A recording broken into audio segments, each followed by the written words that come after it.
Power, when it reaches its peak, doesn't crack. It shatters, and it does so in silence before the fall ever makes a sound. Carson Blake had never feared the spotlight. He thrived in it.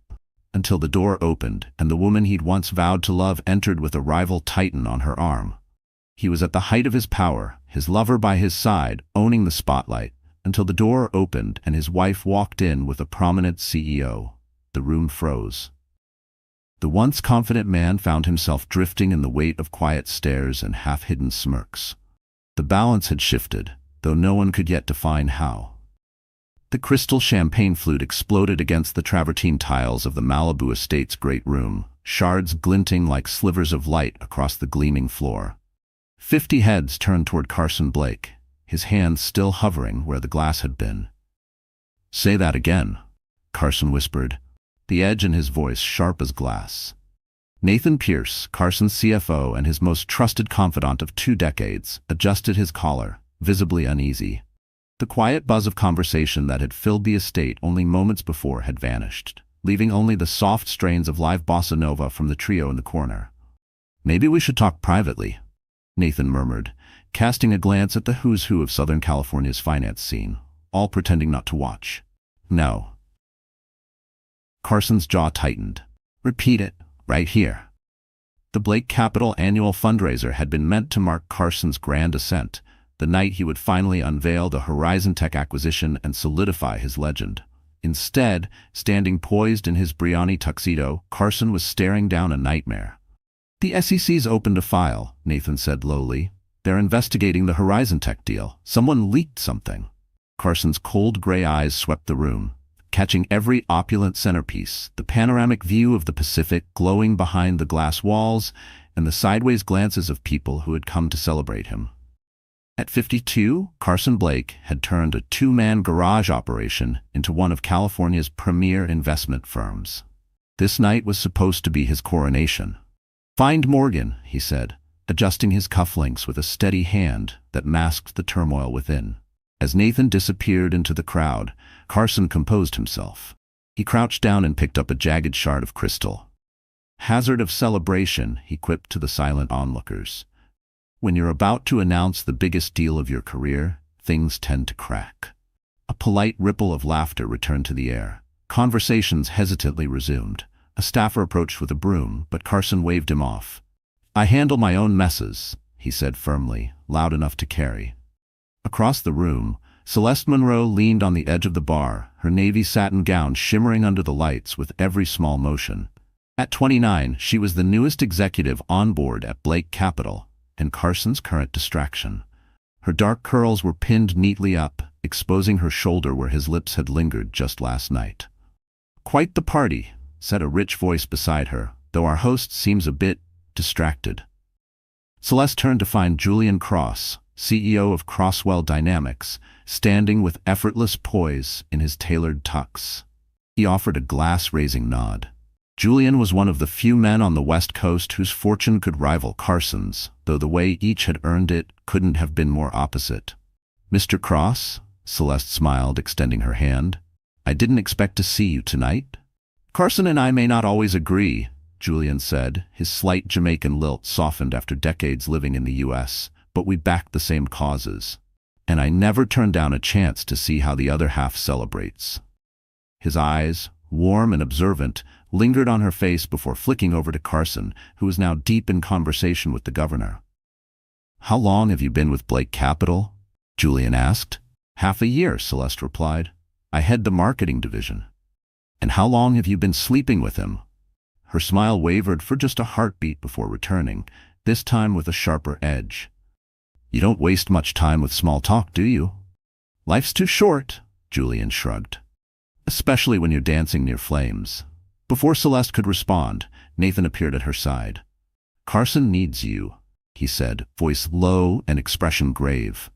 Celeste excused herself and moved through the sea of guests following Nathan's lead. Julian watched her go, swirling the amber liquid in his glass thoughtfully. Then, slipping out his phone, he typed a short message. "She's here. You were right."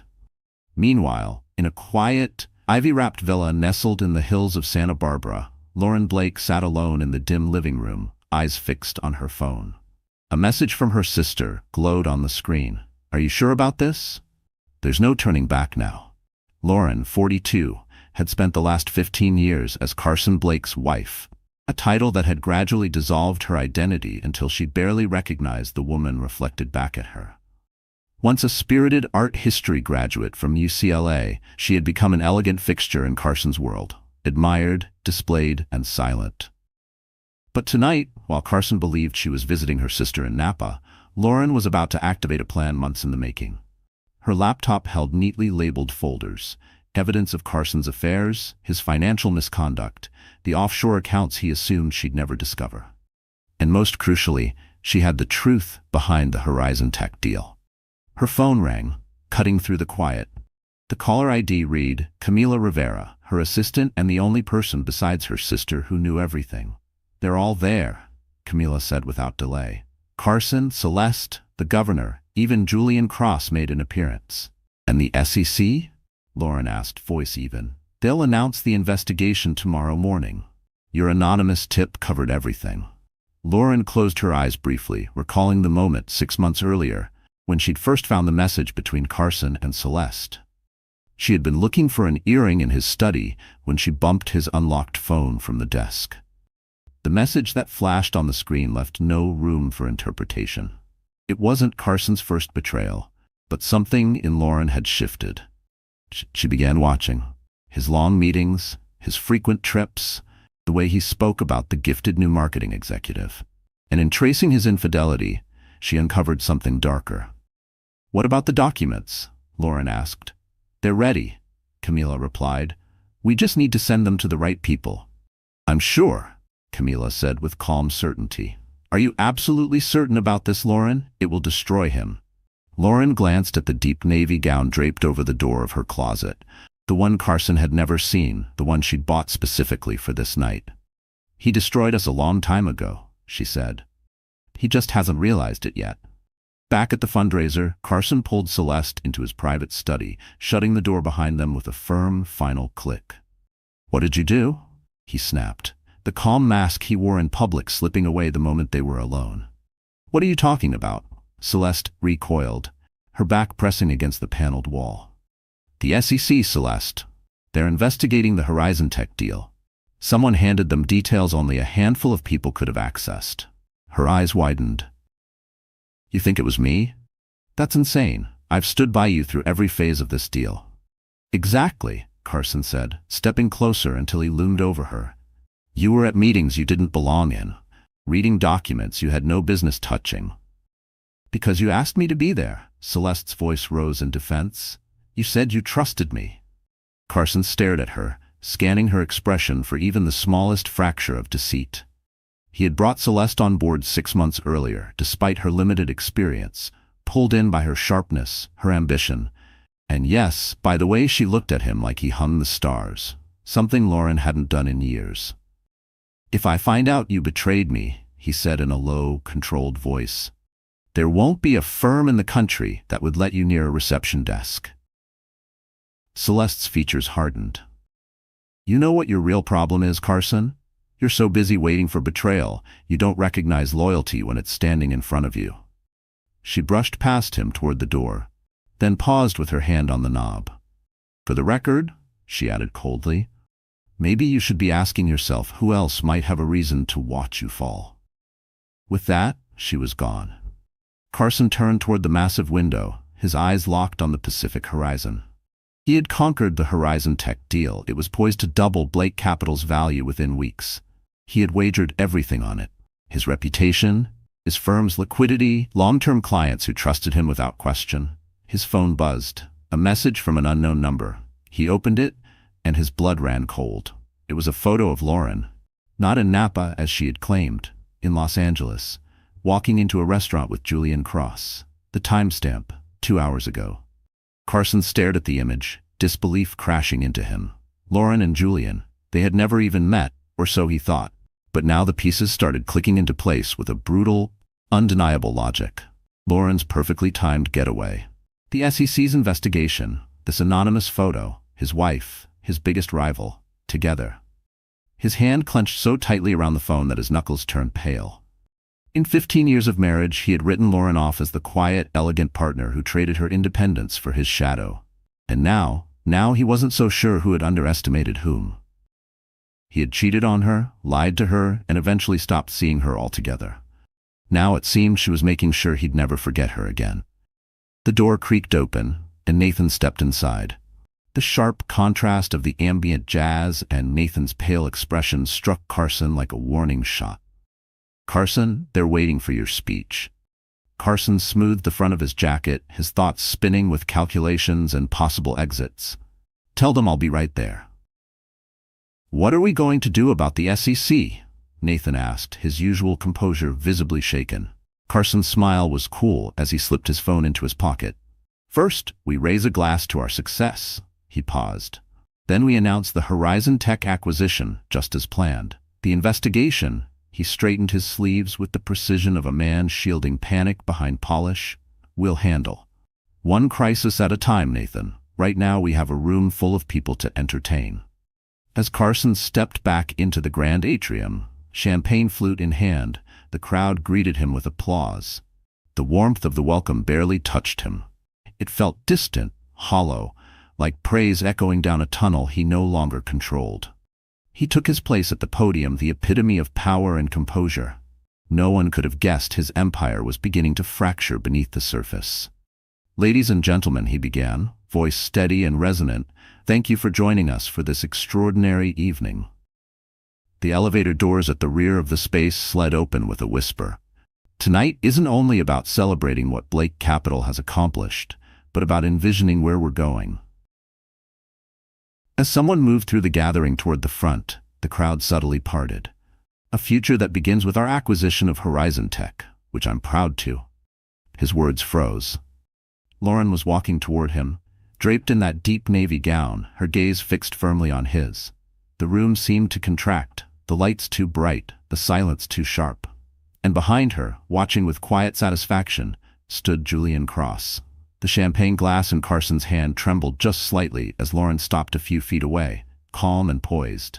Her smile was elegant and quietly devastating. "Hello, darling," she said, her voice cutting through the sudden stillness. "I hope I'm not too late for your big announcement." The applause faded into a breathless hush. A single heartbeat seemed to echo between them. Carson's grip tightened on the podium, his eyes bouncing between Lauren and Julian, calculating with the focus of a man realizing his queen was suddenly in play.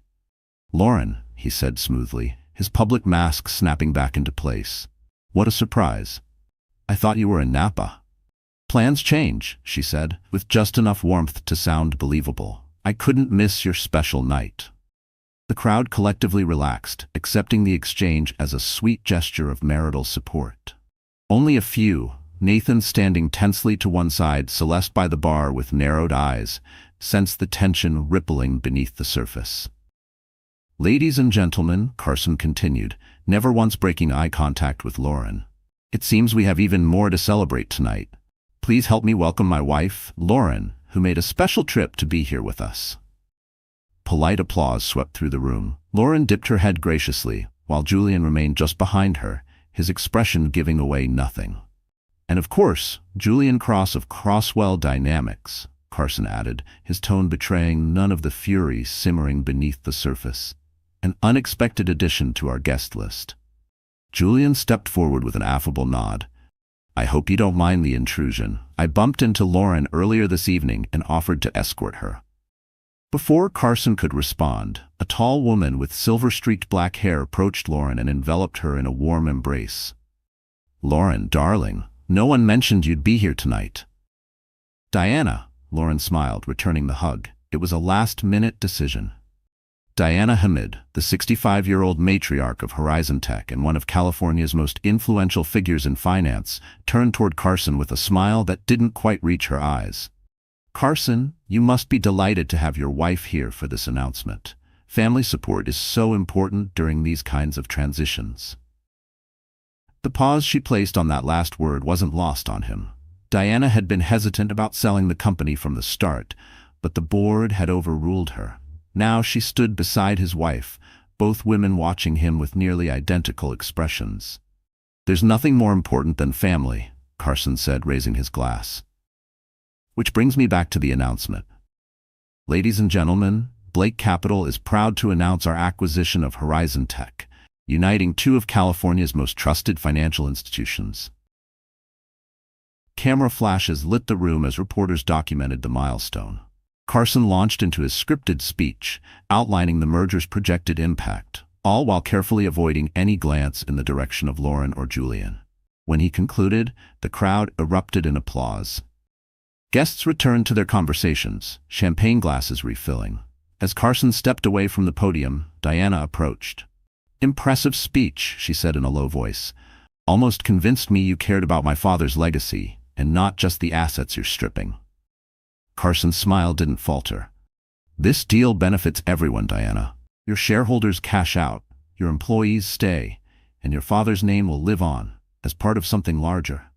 "Yes, I've heard your version," Diana said, her gray eyes hardening. "But I've also heard whispers about how certain regulatory approvals were secured, about offshore account activity just before the company valuation."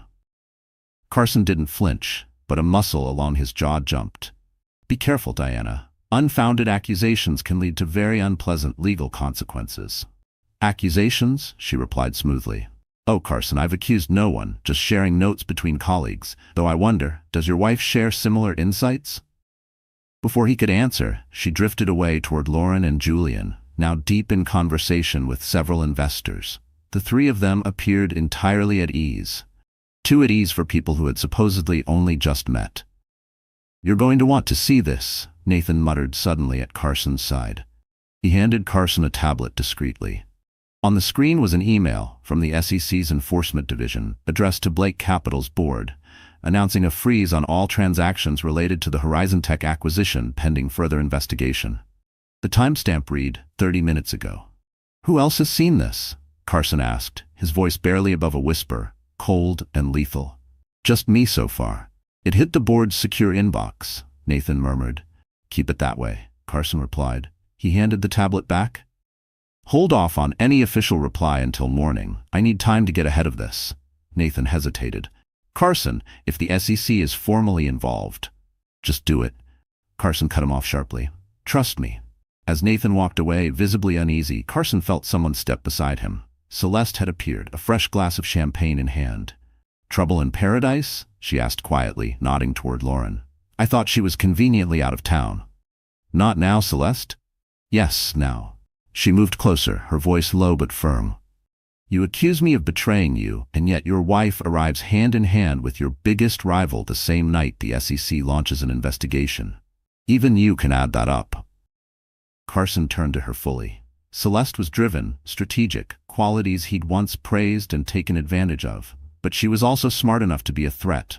"What do you know about the SEC inquiry?" he asked directly. Her expression flickered.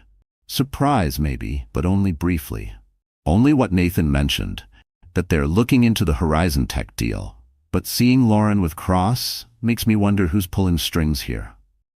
Carson studied her face, searching for any sign of deceit. "If you're lying, I'm not the one you should be worried about," she cut in. Her gaze drifted toward Lauren. "While you've been treating your wife like window dressing, she's been aligning herself with Diana Hamid and Julian Cross. That's not random, Carson. That's strategy." Across the room, Camila Rivera watched the exchange unfold. As Lauren's assistant for the last 5 years, Camila had honed an uncanny knack for reading a room. And now, she could see Carson's once solid facade beginning to crack. She caught Lauren's eye and offered the subtlest of nods. Everything was moving according to plan. Lauren politely excused herself from her conversation with Diana and Julian and began making her way to the bar. Right on cue, Carson intercepted her. "What the hell are you doing?" he whispered through clenched teeth, his smile frozen in place for the benefit of watching guests. "Having a drink at my husband's gala," Lauren answered evenly, signaling to the bartender. "Gin and tonic, please." "You know what I mean," Carson hissed. "You were supposed to be in Napa? Now you show up here? With Julian Cross?" She accepted her drink, taking a slow sip before replying. "Plans change, Carson. Isn't that your mantra? Adapt or die?" "How do you even know Cross?" he asked. "The West Coast art scene isn't that vast," she said. "Julian's a major donor to the Institute. We met at a fundraiser last month. Turns out we have a lot in common. The ambiguity lingered in the air like smoke. Carson's eyes narrowed. Whatever you think this is, it won't work. You don't have it in you. Lauren's smile softened, almost mournful. That's always been your flaw, Carson. You've never really seen me. Before he could reply, she placed a gentle hand on his arm, a gesture that looked affectionate to the untrained eye. Oh, and congratulations on the Horizon Tech acquisition, she said, her voice as light as champagne. Such perfect timing. She walked away, leaving Carson momentarily speechless. The message was clear. She knew about the SEC investigation. Not far off, a distinguished gentleman in his 70s observed the exchange with quiet interest. Judge Harrison Montgomery had known Carson since the early days of his career, once serving as an initial investor in Blake Capital. He had also known Lauren's father, and watched with growing disappointment as the vibrant young woman faded into her husband's shadow. "Trouble at home, Carson?" the judge asked as Carson approached him. "Nothing serious, Harrison. Just surprised to see Lauren here tonight." The judge's skeptical expression suggested otherwise. Surprised is one word. Concerned might be a better one, given the company she's been keeping. Carson accepted a new glass of champagne from a passing server. "Julian's harmless. He's just playing the social game." "Is that what you think?" Judge Montgomery's eyebrows lifted. "Son, I've watched you build this empire for 15 years, and I've admired your tenacity. But you've always had a blind spot where it matters most." Meaning, while you've been busy taking over California's financial scene, you haven't noticed what's been unraveling at home. The judge leaned in slightly. "Did you know your wife's been meeting regularly with Diana Hamid for the past 3 months? Or that she's been in contact with the SEC's new enforcement director?" Carson's face flickered for a brief moment. "How do you know this?" "California's smaller than you think when you've lived here long enough," the judge replied calmly. "People talk.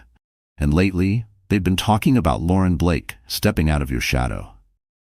Across the room, Julian Cross politely disengaged from a conversation and stepped onto the terrace. Once alone, he made a call. "It's unfolding exactly as you said it would," he said quietly. Carson's completely caught off guard. "And Lauren?" asked the voice on the other end. "Playing it perfectly. You'd never guess she's been laying the groundwork for months." "What about the SEC?" "Notice delivered. The board will see it by morning, but Carson's already trying to contain it." "Good," the voice replied. "And the documents?" Julian looked back through the glass, eyes landing on Lauren amid the crowd. "She has them. All of them." "Perfect. By this time tomorrow, Carson Blake will be watching his empire crumble."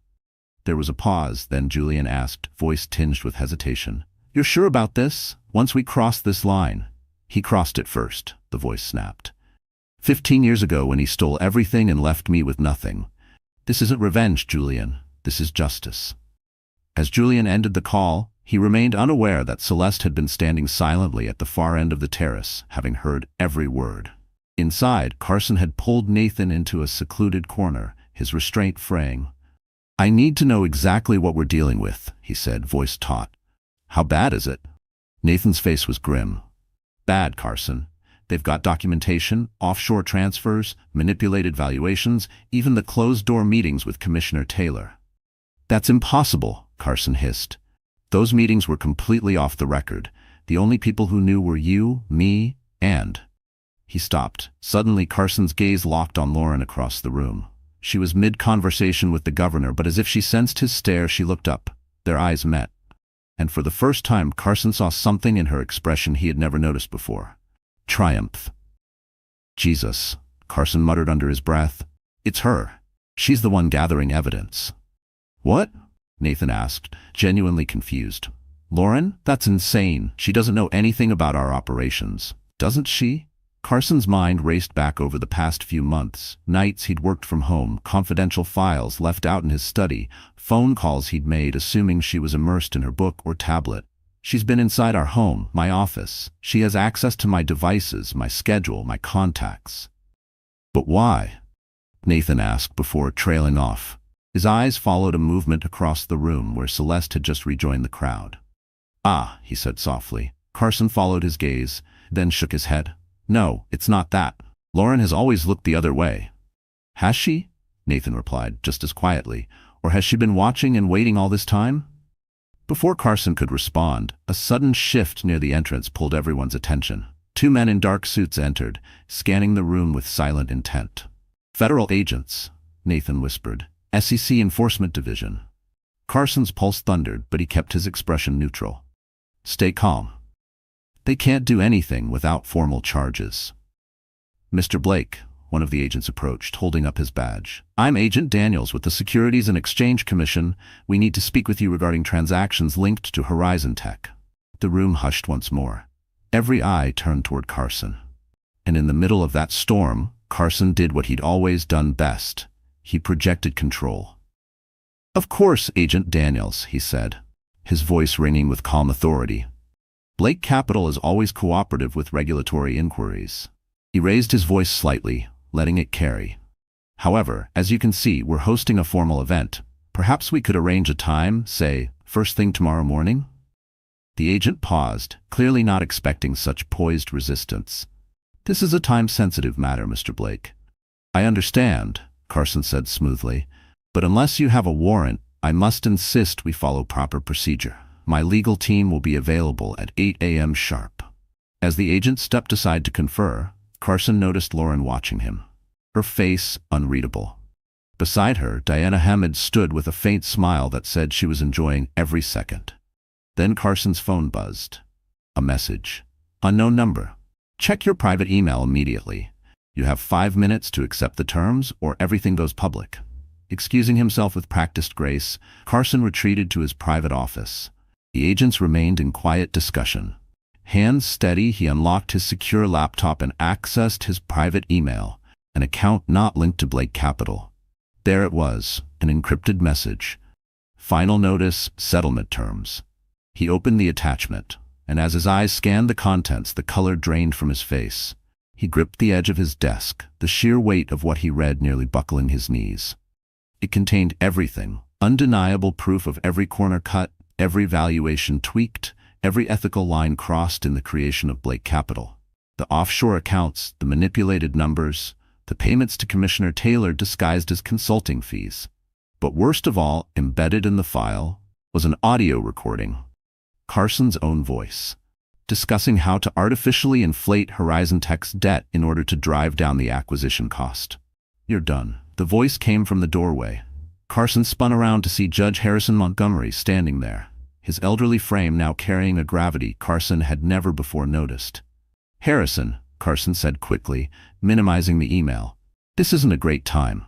"On the contrary," the judge said, stepping in and closing the door behind him. "It's exactly the right time, before you make another mistake."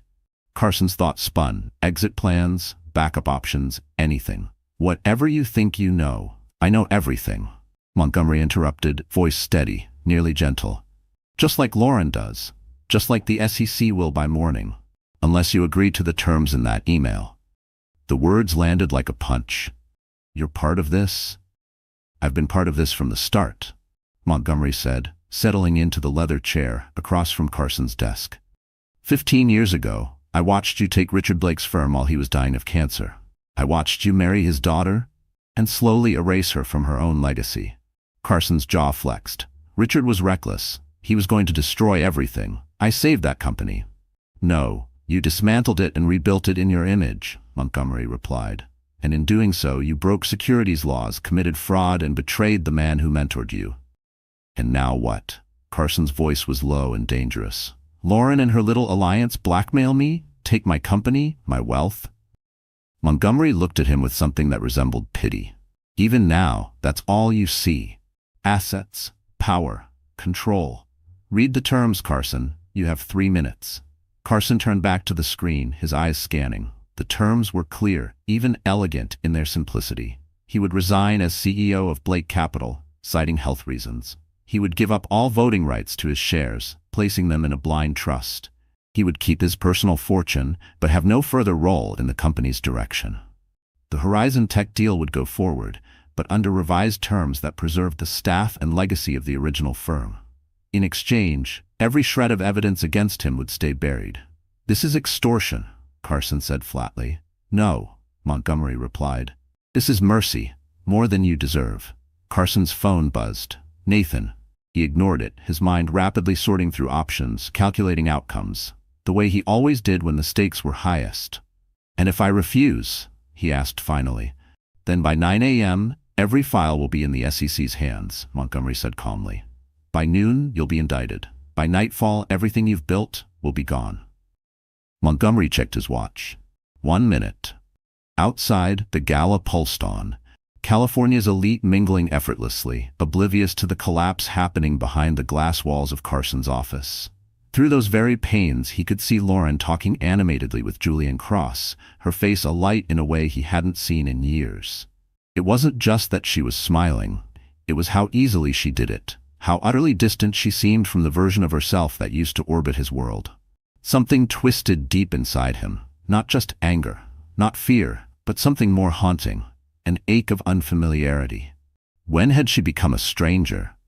When had he stopped seeing her as anything more than an accessory to his image? 30 seconds, Montgomery said softly. Carson turned back to the screen, the cursor hovering over the Accept Terms button. His whole identity, his purpose, was wrapped in Blake capital. Without it, who was he? As the seconds slipped away, a memory flickered. Lauren on their wedding day, her eyes filled with hope, her voice barely a whisper. "Promise me you'll remember what matters." He had broken that promise a long time ago. "Time's up, Carson." The words hit like a verdict. With a final breath, Carson clicked accept.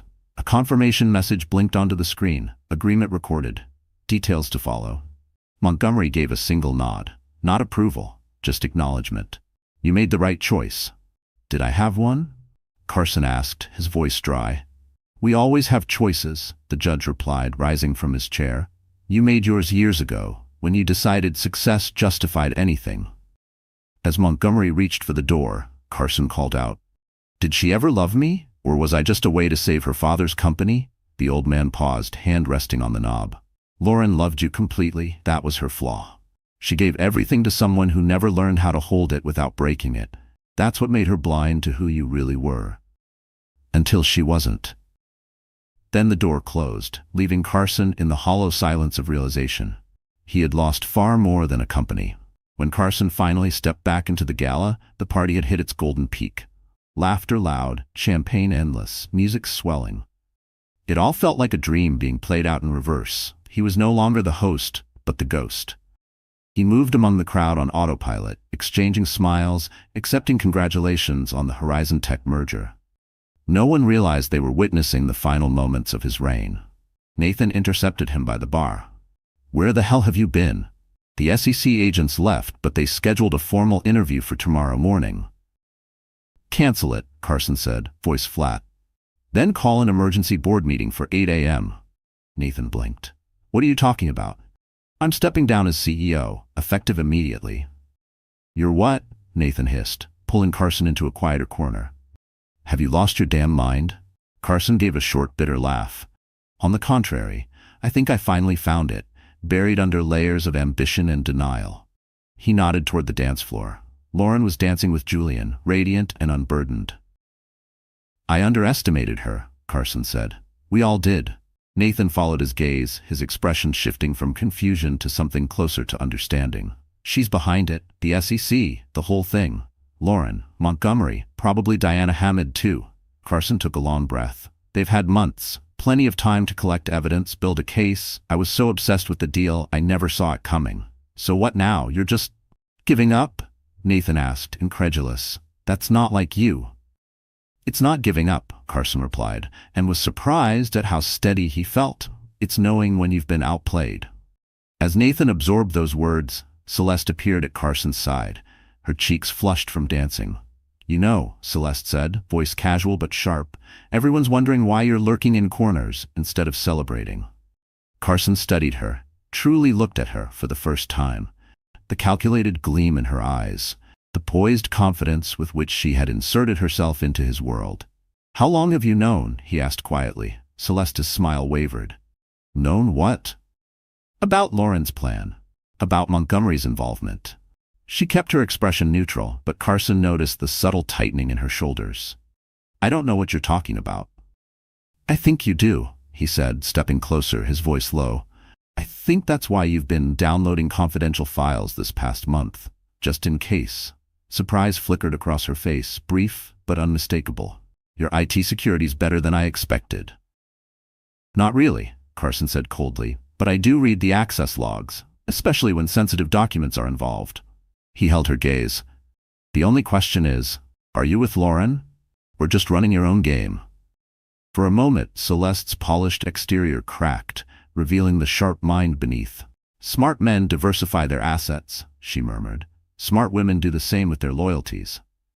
Before Carson could reply, a distinct chime of silverware against crystal drew the room's attention. Diana Hamid stood at the stage, statuesque in midnight blue, her silver hair glowing under the chandeliers. Ladies and gentlemen, she began, her voice commanding the room, I'd like to share a few words about tonight's announcement.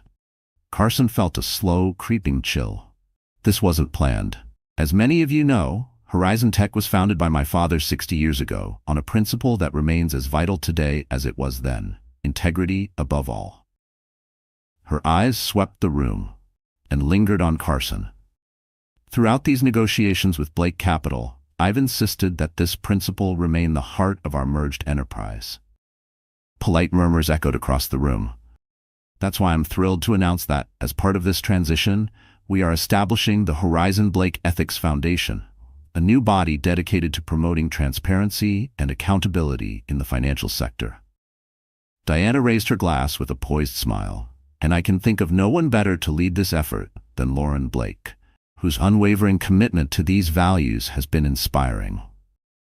Applause erupted as Lauren ascended the stage, her expression graceful and composed as she accepted the recognition.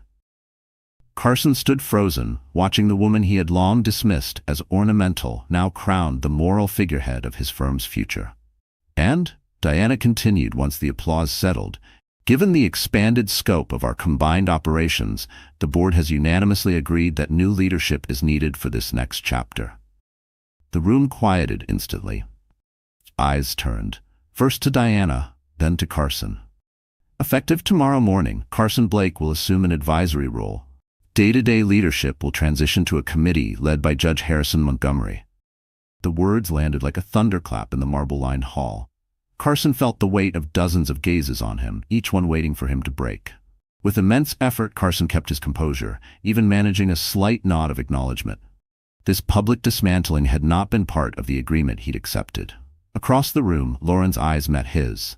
There was no victory in her gaze, no malice, just a profound sadness, one that cut far deeper than triumph ever could. As Diana concluded her speech, Carson quietly slipped away, weaving through the guests and heading for the private elevator. He needed air, space, a break from the crushing weight of his collapsing empire. The elevator doors opened. Julian Cross was already inside. "Going somewhere?" Julian asked, tone neutral. "Just some air," Carson replied tightly. "I assume you're enjoying the performance." "I take no pleasure in another man's fall," Julian said, stepping aside so Carson could enter, "even when it's earned." As the doors closed, locking them into the confined space, Julian turned to face him. "She didn't want this to happen publicly, you know." "Spare me," Carson snapped. "Lauren engineered this whole takedown with military precision." "She did," Julian agreed. "But the announcement tonight? That was Diana's decision, not hers." The elevator climbed silently toward the rooftop garden. "Why are you telling me this?" Carson asked finally. "Because," Julian said, "despite everything, she still cares what happens to you." Carson gave a bitter laugh. "She has a funny way of showing it." "Does she?" Julian countered. "She could have handed the evidence straight to the feds. Instead, she structured a way for you to leave with your freedom and your fortune." The doors slid open onto the rooftop. The Los Angeles skyline glittered under the night sky, cold and distant. Carson stepped out, his mind whirling. "There's one more thing you should know," Julian said, remaining inside. "Something about Celeste." Carson turned. "What about her?" "She's not who you think she is." Julian held the door with one hand. "Her real name is Celeste Blake, Richard's niece, your cousin by marriage." Carson staggered. "That's not possible. Richard didn't have any siblings." "Half-sister," Julian corrected, "from his father's first marriage. The connection was hidden, deliberately, when you hired her." As the doors began to close, Julian added one last thing. You might want to look into which files she's accessed, especially the ones tied to Richard's original ownership stake. The doors shut with finality, and Carson stood alone on the rooftop, the Pacific wind slicing around him, his kingdom crumbling piece by piece. With shaking hands, he pulled out his phone, finally understanding the full scope of the trap he'd walked into. It wasn't just Lauren and her allies he had to worry about. It was the enemy he had unknowingly invited into his most private circle. The message on Carson's screen confirmed what he'd feared most. Original Blake shares transferring to rightful family line. Poetic justice. Don't you think, cousin?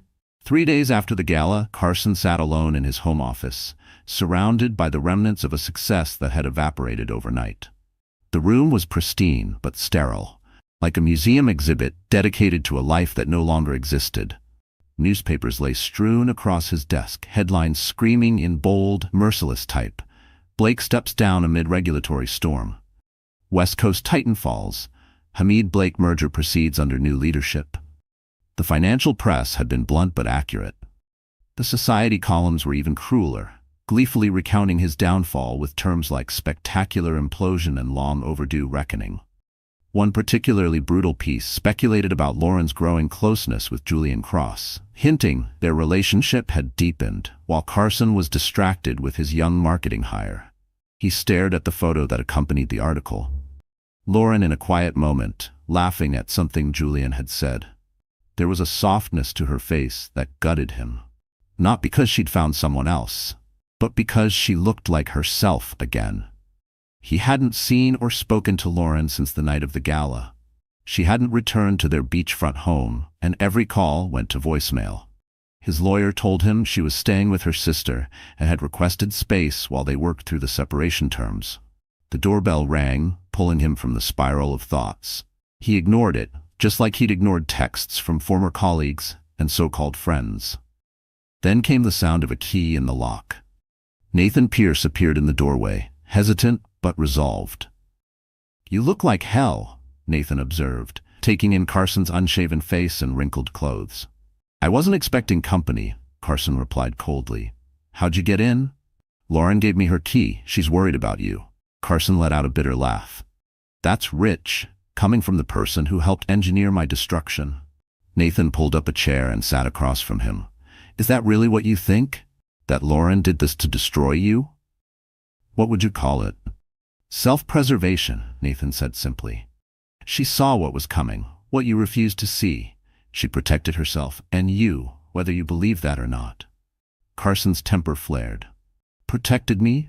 By tearing down my company? By humiliating me in front of everyone who matters in this city? By keeping you out of prison," Nathan countered. "The SEC has enough to put you away for 10 years. The deal Lauren arranged lets you walk away, free and still very wealthy." That line hit like a slap. Carson had been so consumed by the public shame, he hadn't considered the alternative she'd saved him from. Carson said nothing, but the weight of Nathan's words began to settle. "Why are you here?" he finally asked. "Because someone has to pull you out of this nosedive before you make it worse," Nathan said firmly. "The board meeting's tomorrow. You need to be there, clean, composed, ready to formally resign and endorse the transition plan. And if I don't—" "Then the backup plan activates," Nathan said, his voice grim. "All evidence goes to the authorities, and the company will publicly disavow you to survive." Carson stood suddenly, pacing toward the window that overlooked the Pacific. The water that had once symbolized luxury and power now looked vast and merciless. "You knew, didn't you?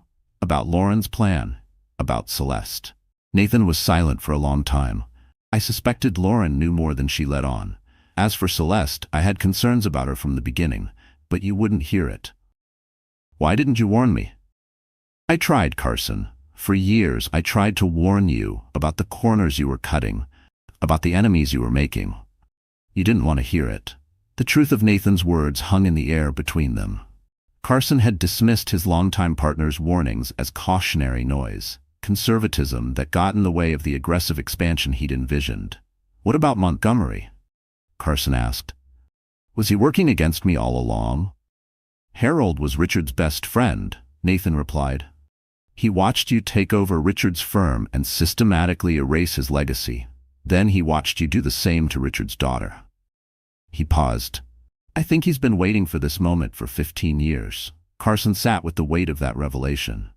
He thought back to how Montgomery had been one of his earliest supporters, always backing key deals, always present at pivotal moments. The perfect insider.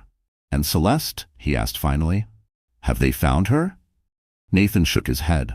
She vanished. Took a substantial number of confidential files with her. IT is still trying to determine how much damage was done. Carson turned to face the man who had once been his closest ally. You should have been on my side, Nathan, after everything we built. I was always on your side, Nathan said quietly. But somewhere along the way, you started mistaking loyalty for complicity. The words struck deeper than Carson expected. He lowered himself into his chair, the fight draining from him. What happens now? Now? Nathan stood. Now you start over. You're 52, not dead. You still have your wealth, your network, your mind. This doesn't have to be the end, unless you make it one. When Nathan left, Carson sat unmoving as the day slipped into night over the Pacific. For the first time in decades, he had no deals to close, no meetings, no battles to win. The silence was staggering. On impulse, he reached into his desk and pulled out a small, leather-bound journal, Richard Blake's diary. Carson had kept it after his death, never bothering to read it. Just a memento from a man he'd written off as obsolete. Now he opened it, flipping to a random entry from 15 years ago. Carson shows remarkable talent for seeing opportunity where others see risk. In that way, he reminds me of myself. But I worry about his impatience, his belief that the ends justify any means. I've tried to show him that real success doesn't leave casualties, but I fear he mistakes my ethics for weakness. Perhaps Lauren can reach him. She sees the best in people, even when they don't see it in themselves. Carson closed the journal slowly, a tightness forming in his chest. Richard had seen him clearly. All of him. The brilliance, the flaws. Even then. The next morning, Carson walked into Blake Capital, soon to be Horizon Blake Financial, immaculately dressed in a custom suit, clean-shaven, every inch the professional. The receptionist blinked in surprise as he crossed the lobby but recovered quickly. Mr. Blake, good morning. The board is assembled in the main conference room. Thank you, Sophia. He paused. For what it's worth. I always appreciated your professionalism. She blinked again, not expecting warmth from a man known for precision, not kindness. Thank you, sir. As Carson walked the familiar hallway toward the boardroom, conversations fell silent mid-sentence. Employees turned to look. Some glanced away awkwardly. Others met his gaze with open curiosity, or, in a few cases, the quiet satisfaction of watching a giant fall. Outside the boardroom, Camila Rivera, Lauren's assistant, stood waiting with a folder in hand. Mr. Blake, she greeted with professional calm. Mrs. Blake asked me to give you these ahead of the meeting, for your reference. Carson accepted the folder, immediately recognizing the contents, formal resignation paperwork and transition documents. Is she here? No, sir, Camila replied. She thought her presence might complicate things. Carson nodded. He wasn't surprised, but somehow still disappointed. You've been loyal to her a long time. She's easy to be loyal to, Camila said simply. Inside the boardroom, silence fell as Carson entered. Around the polished table sat the directors of Blake Capital, men and women who mere days ago had followed his lead without question. Now their expressions ranged from pity to restrained contempt. At the head of the table, in Carson's usual seat, sat Judge Harrison Montgomery. Diana Hamid sat beside him, composed and elegant. Nathan Pierce nodded faintly from halfway down the table. Thank you for joining us, Carson, Montgomery began, tone formal. As you know, we're here to finalize the leadership transition and approve the revised Horizon Tech acquisition terms. Carson took the only empty seat directly across from Montgomery. Before we begin, Carson said, I'd like to say a few words. Montgomery glanced at Diana, then gave a short nod. Go ahead. Carson looked around the table, meeting every eye. I built this company from scratch. Every decision, good or bad, ethical or otherwise, was made in service of building Blake Capital into an industry leader.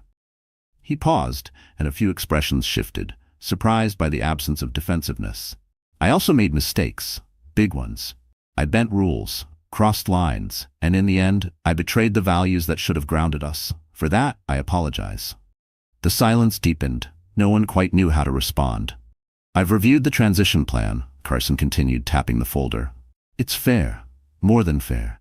Given the circumstances, I'll sign the resignation, and I'll support Judge Montgomery as interim chairman.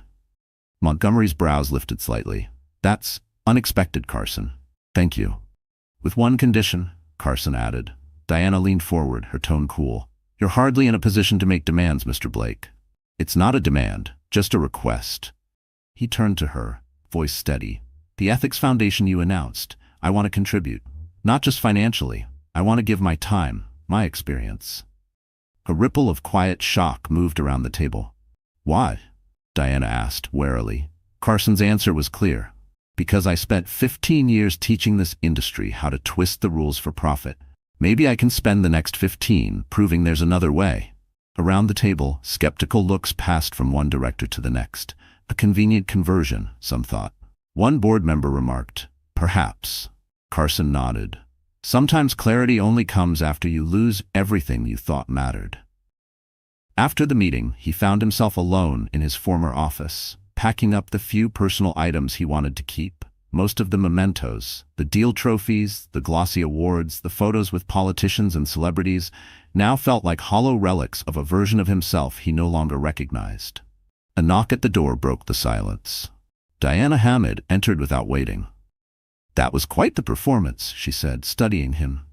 Not a performance, Carson replied, gently placing Richard's leather-bound journal into his briefcase. A realization. Diana slowly circled the office, her fingers trailing along the edge of the desk. My father used to say, there are two types of people in finance, those who use it to build something that matters, and those who treat it like a game to be won. He believed you were the former. I convinced him he was wrong, Carson said, closing the briefcase. Your father was wiser than I gave him credit for. I should have listened. And now? Diana challenged. Am I supposed to believe losing your company has suddenly made you the man my father always thought you could be? No, Carson said softly, but it's forced me to see who I've become. What I do next is up to me. Diana studied him in silence for a moment. Lauren never wanted to destroy you, you know. She just wanted to salvage what could still be saved of the company, and maybe of you. I know that now, Carson admitted. Too late, probably. That depends, Diana said cryptically. On what?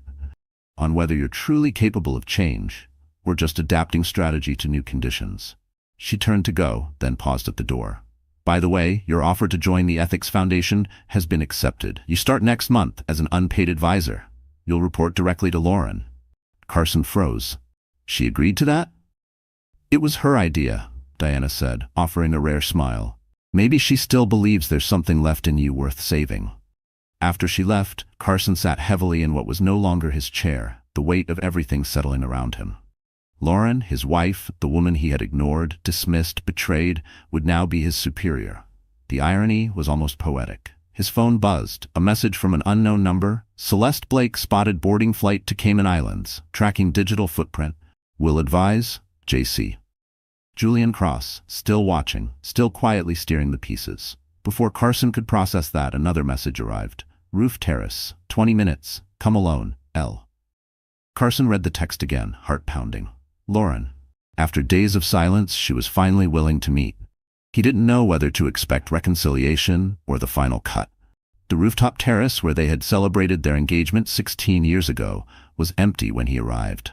The Los Angeles skyline stretched before him, glittering with the illusion of permanence.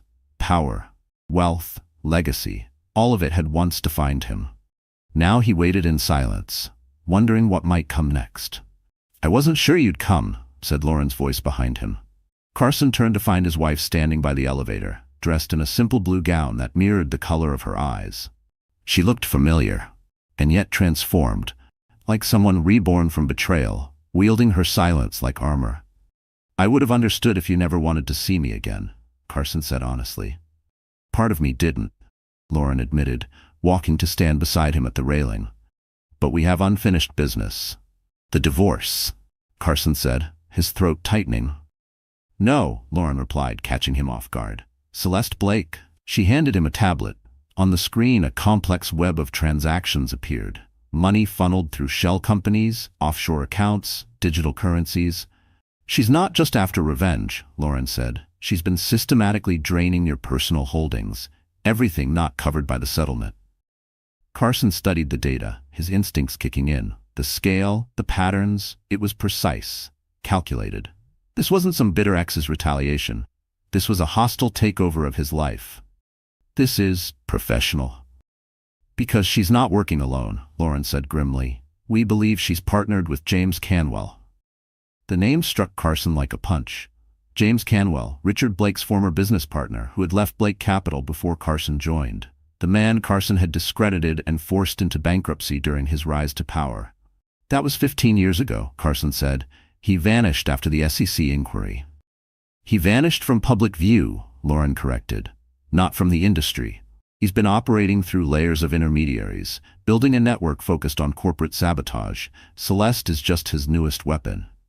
Carson's mind reeled, connecting pieces he should have seen earlier. The SEC probe into Blake Capital, that was Canwell too? No, Lauren said. That was me. I tipped them off. But he saw the chaos as a chance to activate Celeste. She paused, then added, this isn't just about us anymore. If Canwell succeeds, he won't just take you down, he could destabilize everything we've just rebuilt. Why are you telling me this? Carson asked, genuinely confused. You won. I signed it all over. Why risk anything for me now? Lauren met his eyes, steady and sincere. Because for better or worse, I meant my vows. Not just to you, but to what we tried to build. And because this isn't just about you, it's about protecting something bigger than either of us. She extended her hand. An offer, not for reconciliation, but for purpose, for redemption. Not to rewrite the past, but to prove the future can still mean something. Not through apologies, but through action. Will you help us stop them?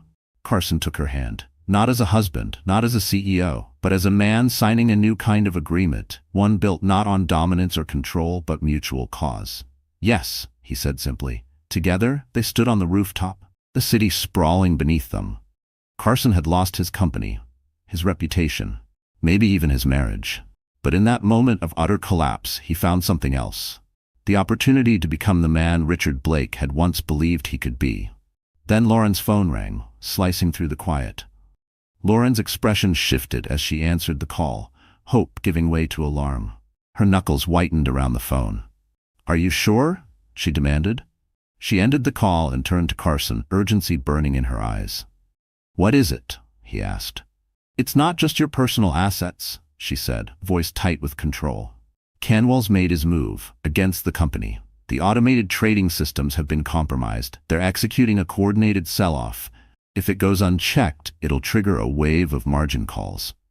Carson's breath caught as the implications slammed into him. If successful, this attack wouldn't just crash Horizon Blake's stock. It could destabilize the market itself. How long do we have? Minutes, Lauren replied, already striding toward the elevator. The fail-safes have triggered, but someone needs to manually override the system at the main terminal. Diana and Judge Montgomery are unreachable. They're at the SEC finalizing the merger. The elevator doors opened. They stepped in together. I need access to the trading floor, Carson said, already running through emergency protocols in his mind. Lauren handed him her security badge. You'll have full access. But Carson, once this is over, no matter what happens. I know, he said softly. This doesn't change us. The elevator descended, carrying them toward the heart of the storm. There, Carson would face not just Canwell's sabotage, but the ultimate test of who he had become. Was his clarity real, or just another calculated maneuver? The doors slid open to chaos. Alarms blared. Traders shouted over each other. Screens flashed red. And then, silence. As Carson Blake stepped onto the floor, everything paused. Dozens of traders froze, stunned at the sight of the disgraced former CEO moving with urgent, purposeful intent. You can't be here, sir, a security officer called out, rushing forward. Carson held up Lauren's badge without slowing. Override authorization. We've got a level 1 breach. Across the room, terminals displayed waves of automated sell orders dumping Horizon Blake shares across platforms. The algorithms were reacting, escalating, amplifying. What the hell is going on? Demanded Sophia Chen, head trader, Carson's successor after the leadership change. Coordinated attack, Carson said, scanning the floor for the master terminal. Someone's hijacked the auto-trading system. We need to manually override before it cascades into a market-wide collapse. Sophia's eyes narrowed, her tone icy. And we're just supposed to trust you after everything? No, Lauren cut in, stepping beside Carson. You trust me, and right now Carson is the only one who knows how to stop this. The floor fell silent again, all eyes on them. Moving between Lauren and Carson, the traders on the floor had spent 15 years watching Carson's brilliance and his ruthlessness. They had also seen how he treated his wife, not as a partner, but as a background fixture, a polished accessory to parade at company galas. Now she stood not only as his equal, but possibly his superior. And she was vouching for him. In the heart of crisis, Sophia Chen hesitated just a beat, then nodded. The master terminals locked down in Protocol Room B. Only board-level credentials can trigger an override. My codes don't work anymore, Carson said, glancing to Lauren. She was already striding toward the secure room. I've got temporary override authority until the transition is finalized. As they moved swiftly across the floor, Carson's phone buzzed. A message? You can't stop this. 15 years too late. JC. James Canwell was watching, and he knew they were trying to fight back. How did they get into the system? Carson asked as Lauren pressed her palm to the biometric scanner. We think Celeste installed a backdoor during her tenure, Lauren said as the security door slid open. She had elevated permissions, thanks to your personal arrangement. The sting landed, but Carson let it pass. He deserved worse. Inside Protocol Room B, 3 large screens mapped the full scope of the assault. It wasn't just Horizon Blake stock being sold off. The attackers had triggered a chain of cascading transactions, shorts, options, panic-inducing trades, all timed for maximum disruption. Carson slid into the main terminal chair. His fingers flew across the keys, assessing the breach. 15 years at the helm had hardwired him into every layer of the firm's infrastructure, including the buried emergency overrides. They've disabled standard override commands, he muttered, scanning lines of code. We need to access the kernel directly. Lauren leaned over his shoulder. Her presence, steady, confident, brought a strange calm. Can you do it? Yes, Carson said, his confidence real. But I'll need your full authentication set, all of it. Their eyes met. In that moment, the weight of the past hung between them. He was asking her to trust him again with everything.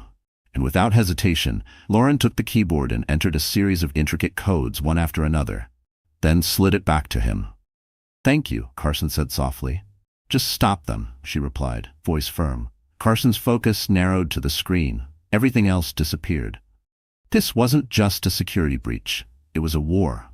He was locked in high-speed digital combat with Canwell's operatives, code for code, move for countermove, like blitz chess against a grandmaster, the stakes rising with every keystroke. Outside the sealed room, the floor continued to unravel. The market was reacting fast. Outside the glass walls, large monitors showed other stocks beginning to tumble in sympathy. CNBC anchors speculated live about a potential market correction triggered by instability at Horizon Blake Financial. Inside, Carson worked with surgical precision, scanning deep into the firm's system architecture, searching for vulnerabilities he could flip to their advantage. There, he said suddenly, pointing to a subtle anomaly in the code. They're routing everything through an external command node. If I can isolate and cut that link. His fingers flew across the keyboard, executing what was essentially digital neurosurgery. One wrong keystroke could accelerate the collapse. Lauren stood silently beside him, watching with conflicted awe.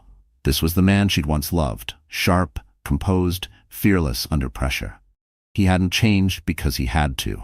He was remembering who he used to be. I've got it, Carson said after a long, tense silence. I can sever their access, but to stabilize the price, I'll need to execute a counter-trade. We'll have to liquidate long-term holdings. Do it, Lauren said without pause. Carson initiated the sequence, flooding the market with buy orders to counter the artificial pressure. The screen glowed as billions of dollars moved in real time, a jarring reminder of the sheer power he once commanded. Then his phone buzzed. A message from Canwell, impressive. But check your personal accounts. While you save the company, I'm taking everything else, JC. Carson handed the phone to Lauren, his expression grim. He's diverting us. This whole attack, it's just one piece of the strategy. Lauren was already dialing. Julian, they've started moving on Carson's private accounts. Can you block them? She listened for a moment, then nodded. Understood. Keep us updated. Fletcher's helping protect my assets? Carson asked, surprised. He has tools we need, Lauren replied, cool and focused, and he knows this isn't about old grudges anymore. On the screen, the market began to slow its descent. Carson's countermeasures were working. Sell-offs were easing, volume normalizing, but it wasn't over. They're adapting, he warned, watching code shift and reroute. They're coming through alternate servers now. Canwell's not giving up. Can you stop it? Not alone, Carson admitted. We need more power to close every back door simultaneously. Lauren dialed again. Camila, I need Fletcher Technologies' cybersecurity team patched into Protocol Room B, now. Within minutes, a secure video feed opened on the third screen. Julian Cross appeared, flanked by a team of cybersecurity specialists. Carson, Julian greeted, nodding curtly. Lauren's briefed us. My team is yours. Carson met his gaze, no pride, no pretense, just necessity. Thank you, he said sincerely. We'll need to coordinate a multi-pronged shutdown. Simultaneous closure across every access point. For the next 20 minutes, Carson worked side by side with Fletcher's team. His granular knowledge of the Blake Capital infrastructure melded seamlessly with their cutting-edge cybersecurity tactics. One by one, the breaches were neutralized, firewalls patched, systems hardened. Bit by bit, they closed in on Canwell's operation. As the immediate threat to the trading system began to recede, Carson shifted focus. They're bouncing the signals through multiple servers, he muttered, eyes locked on the console. But there's a pattern. It's all routing back through the Cayman Islands. Where Celeste was headed, Lauren noted quickly. It's too obvious, Carson said, frowning. Canwell wouldn't make that kind of mistake unless... He trailed off, the realization hitting hard. It's a diversion. He wants us tracking offshore, while the real breach is coming from somewhere else. Carson pulled up a network map showing Blake Capital's global server grid. His eyes landed on a data stream flowing through a lesser-used backup server, located right there in their own building. They're here, he said quietly. The backup server, 42nd floor. Lauren immediately called security. Send a team to the server room now. Carson opened the surveillance feed on his tablet, watching as guards converged on the floor. The room appeared untouched. Empty, Lauren said, frustration tightening her voice. If no one's physically there, how are they inside the system? Carson's expression darkened. They don't have to be there now. Not if the virus was planted earlier, cloaked to look like part of a firmware update. Someone with deep-level access, someone we trusted. Lauren's voice dropped. Celeste? No, Carson said, voice flat. Not Celeste. He pulled up the server room's access log, his fingers stilled. The last authorized entry? 12 hours ago. The name on the log, Nathan Pierce. Lauren stared at the screen, stunned. Nathan? He's been with the firm for 20 years. He was Richard's hire, not yours. Which made him the perfect mole, Carson said bitterly. No one would ever question Richard Blake's right hand. He typed furiously, locating the rogue device's IP. With one final command, he severed the connection. The screens flickered, then stabilized. Market activity returned to normal. The crisis was over. In the sudden stillness, Carson and Lauren exchanged a breath of relief. We need to find Nathan, Lauren said. He'll be long gone, Carson replied grimly. But if we act fast, we might be able to trace the funds. The door to Protocol Room B slid open. Nathan Pierce stood in the doorway, a 9mm pistol dangling at his side. His calm was chilling, like a man who had rehearsed this moment 1,000 times. I wouldn't bother, he said calmly. The money's already gone. Carson rose slowly, stepping protectively in front of Lauren. Why, Nathan? After everything we built? Built? Nathan laughed, low and bitter. You still believe that? That we were building something real? He stepped inside, the pistol loosely aimed at Carson. We built a monument to excess, a shrine to manipulation, packaged as innovation, and you never saw the hand guiding it all. Canwell, Carson said, understanding clicking into place. Nathan nodded. James recognized Richard's genius long before you even showed up. When you engineered that takeover, forced Richard out while he was dying, James swore he'd destroy you. But he needed someone inside. And you volunteered, Lauren said, her voice taut. Nathan's expression shifted, just for a moment. Something flickered. Regret? Guilt? It passed too quickly to name. softening. As Nathan looked at her, his voice softened. I'm truly sorry, Lauren. You were never supposed to be collateral damage. I actually tried to protect you. By helping dismantle my father's legacy, she snapped. By making sure there was something left when Carson finally imploded? I was preserving what I could, Nathan replied calmly, which he finally has. Carson's mind raced, calculating variables, angles, risks. Nathan had always been methodical, never rash. The fact that he'd shown his hand now, armed and exposed, meant this was the endgame. The moment he'd prepared for all along. So what now? Carson asked, subtly shifting his weight to keep balance.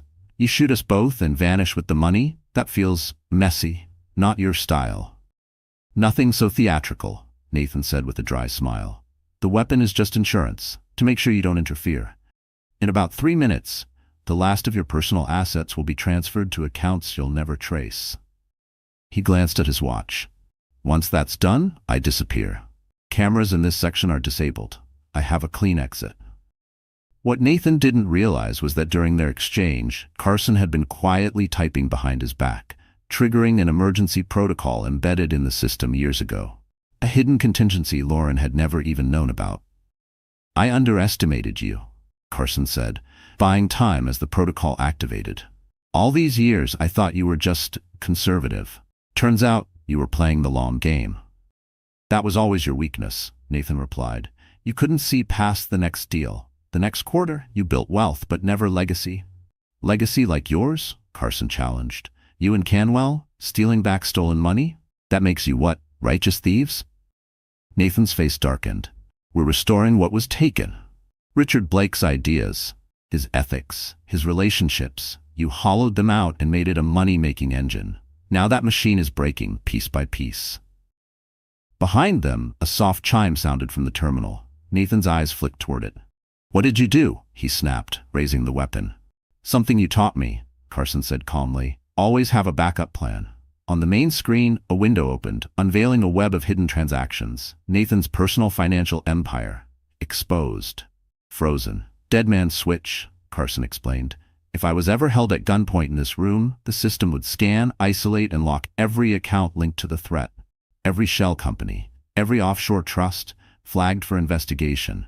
Paranoid? Maybe, but turns out, justified. Nathan's face turned pale as his carefully orchestrated escape crumbled on screen. You can still shoot us, Carson acknowledged, but the money's already gone. Every dollar. Already locked, already reported. For a moment, time stopped. 3 people, 1 room.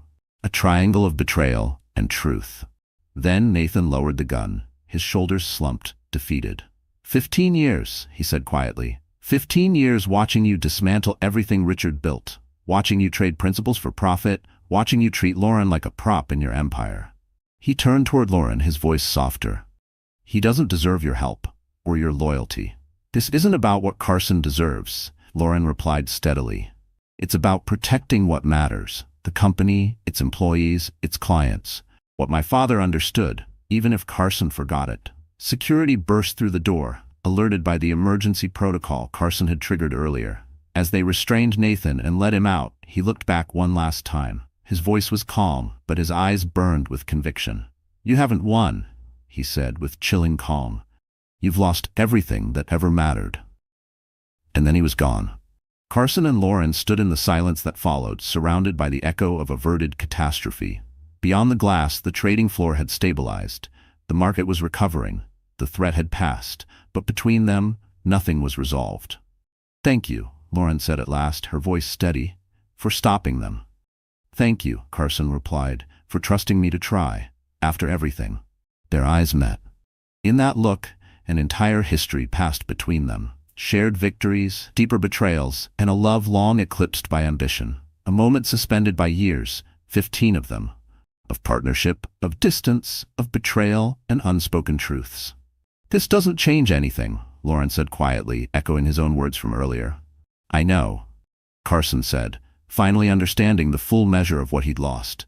He had saved the company, but he had lost his wife, his oldest friend, and any illusion that his empire had ever been built on anything but vanity. As they stepped out of Protocol Room B, a strange clarity washed over him.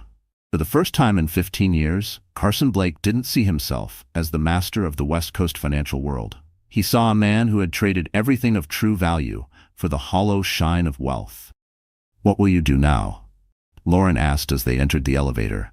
"Honor our agreement," Carson said. "Step away from the company. Work with the Ethics Foundation, if you'll still have me." He hesitated. "Not to fix us, I know that's gone, but maybe to become the man your father once thought I could be." The elevator descended in silence, away from the crisis, toward a future they would face separately. When the doors opened into the lobby, Julian Cross was waiting.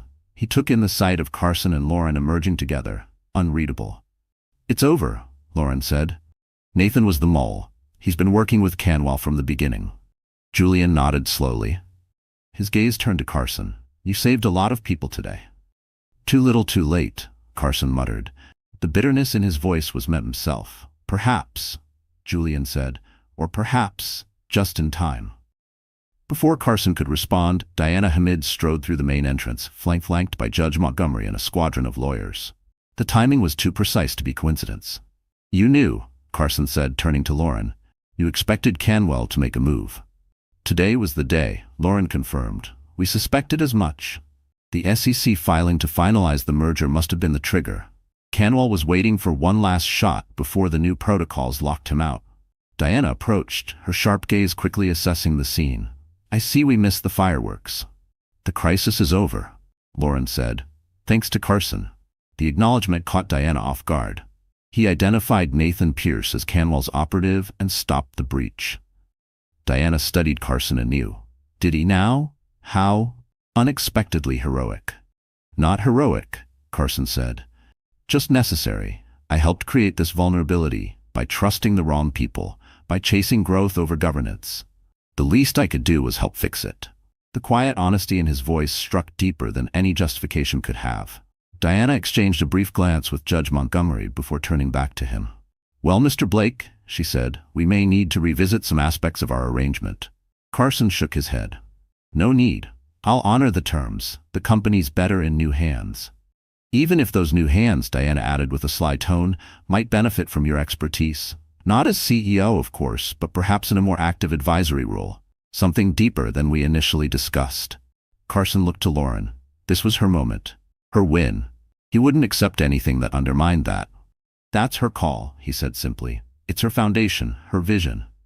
The lobby grew quiet. All eyes turned to Lauren. Straight-backed, composed, every inch Richard Blake's daughter. "I'll consider it," she said after a beat. "But not today. Today's been full enough." As the group slowly dispersed, each tending to the legal and operational fallout, Carson found himself standing alone in the lobby of the building that had once defined his empire. Through the glass, Los Angeles stretched wide before him. Same city, same skyline, but transformed because he was different. His phone buzzed, a message from a name that still made his chest tighten. "My office, tomorrow, 9 a.m. We have unfinished business." He stared at the screen. Reckoning? Closure? A second chance? He couldn't say. But one thing was clear. The man who would walk into her office tomorrow was not the same one who had taken everything for granted just days ago. The price of his ambition had been almost everything. What remained to be seen was whether there was anything left worth rebuilding. At precisely 9 the next morning, Carson arrived. The offices of the Blake Ethics Foundation occupied the 38th floor of a pristine tower overlooking downtown Los Angeles, an address he had funded long ago as a tax maneuver, never once bothering to visit. "Mr. Blake," Camila Rivera greeted him from behind a clean-lined reception desk. "Mrs. Blake is expecting you." Mrs. Blake. The words landed unexpectedly heavy. They were still legally married. Bound by a contract neither had yet moved to dissolve. Camila guided him through an open-concept workspace where young professionals were already deep in early projects. They glanced up as Carson passed. Their expressions, curiosity, caution, and in more than one case, quiet resentment. His reputation clearly preceded him. Lauren's office was a stark contrast to Carson's old corner suite at Blake Capital, where his had exuded intimidation. Dark wood, leather chairs, sweeping views. Hers was designed to encourage dialogue. Floor-to-ceiling windows bathed the space in natural light, highlighting walls adorned with artwork by LA-based artists instead of accolades and deal trophies. She stood as he entered, composed, poised. The quiet strength Carson had overlooked for far too long. "Thank you for coming," she said, motioning toward a set of armchairs instead of taking position behind her desk. Carson sat, noting the absence of power plays. No performance, no posturing, just presence. The subtle dominance he'd engineered into every corner of his old world was nowhere to be found here. "I wasn't sure what this meeting was about," he admitted. "Several things," Lauren replied, taking the seat across from him. "First, an update. Nathan's cooperating with federal investigators. He's provided evidence that James Canwell orchestrated the entire scheme, including planting Celeste inside the company. And Celeste? Still in the Caymans, but her accounts are frozen. It's just a matter of time before she's extradited." Carson nodded, absorbing the facts without expression. "And the company?" he asked. "Stabilized. The markets have recovered. Diana's been excellent with the major clients." She paused. "Your counterattack was pivotal. Without you, the fallout would have been catastrophic." "It was the least I could do," Carson said quietly, "considering I helped create the opening." Lauren studied him for a long moment. Her gaze was clear, thoughtful. "That's exactly what I wanted to talk about," she said. "Your role, both in what happened and in what comes next." She stood and moved to the sideboard, pouring 2 glasses of water. As she returned, Carson's eyes caught on an item atop her desk. Richard Blake's pocket watch. The same one Carson had tucked away after Richard's death, out of sight and out of mind. Now it sat center stage. A symbol of time, lost, reclaimed, and reckoned with. "Diana and Judge Montgomery have suggested revising the agreement," Lauren continued, handing him a glass. "They think your insight could be valuable during the transition, especially after yesterday." "And you?" Carson asked. "What do you believe?" Lauren sat down again, thoughtful. "I think you're at a crossroads, Carson. For 15 years, you've measured yourself by what you could acquire, control, dominate." She leaned in. "Now that's gone. The question is, who are you without all that? Without the title, the empire, the image?" Her eyes didn't waver. "Is there still a man behind the machine, or just the echoes of ambition? Is there still something left of the man my father believed in, the man I once chose?" The question landed like a strike, precise, impossible to dodge. Carson didn't flinch. He'd asked himself that same question in the still hours of the night. "I don't know," he said finally. "For so long, my worth was tied to the size of the deals I closed, the company's growth, the headlines, the rivals I beat. Without that," Carson said slowly, "I'm not sure what's left." "Then maybe," Lauren said gently, "that's what you need to find out, before either of us makes any decisions about the future." "What are you proposing?" "A sabbatical," she said. 3 months, away from LA, away from finance, away from the version of Carson Blake you've spent your whole life building." She handed him a folder that had been sitting on the coffee table between them. "There's a property up north. It belonged to my father, a cabin near Lake Superior. Simple, isolated, but comfortable." Carson opened the folder. Inside were photographs of a small, sturdy cabin overlooking the endless expanse of water. Quiet, still, a world away from anything he would have chosen. "To do what?" he asked, honestly unsure. "To figure out who Carson Blake is. Without the power, the title, the deal flow," Lauren said. "To face the parts of you that got lost in the pursuit of everything else." He closed the folder slowly, the weight of her words sinking in. "And after 3 months? If you decide to return," she said, "Diana and Judge Montgomery are open to a consulting role. There'd be strict oversight. Boundaries." She paused. "The Ethics Foundation would also welcome your input if your perspectives evolved. Not as a way back in," she added, "but maybe as a way forward."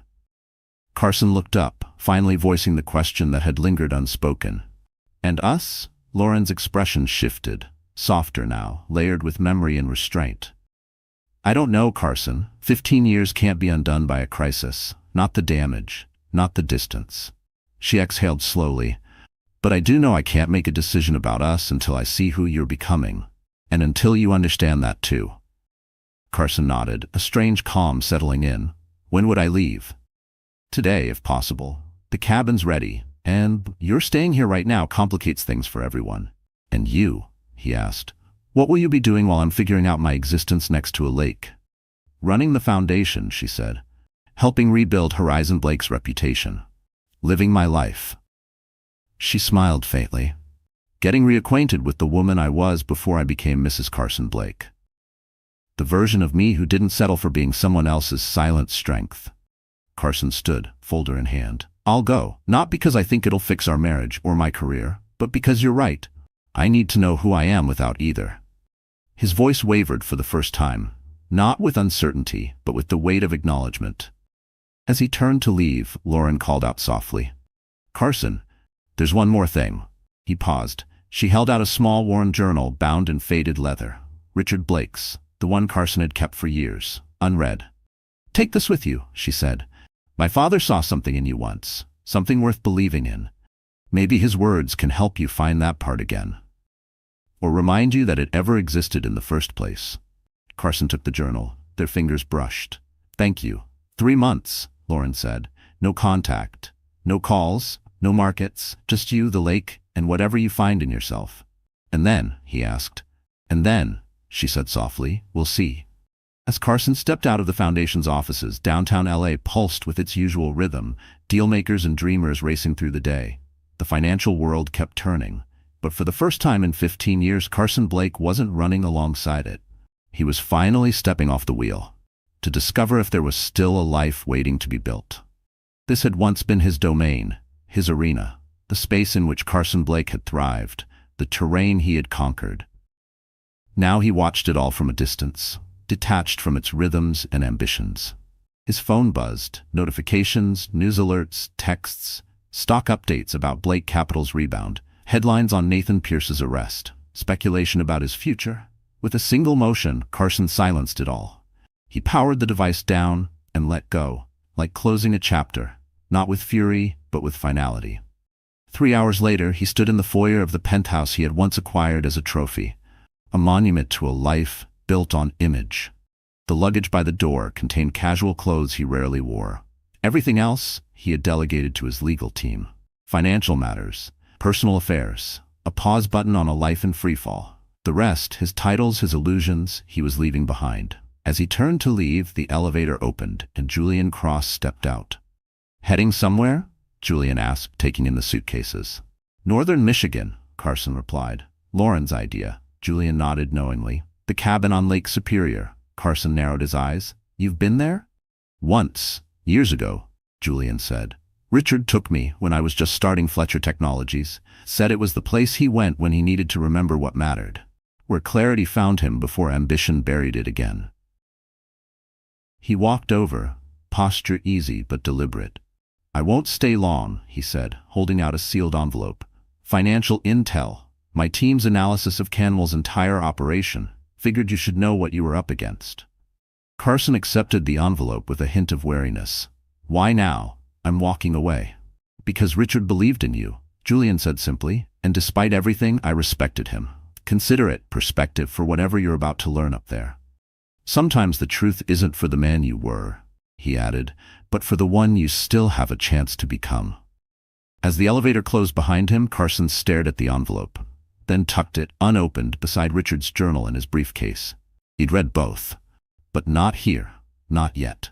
The drive north took 6 hours. L.A.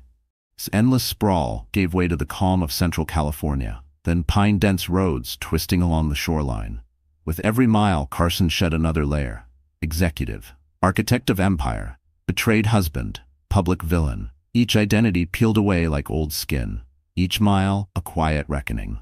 By the time he turned off the main road, bumping down a narrow dirt path, he no longer knew what role remained.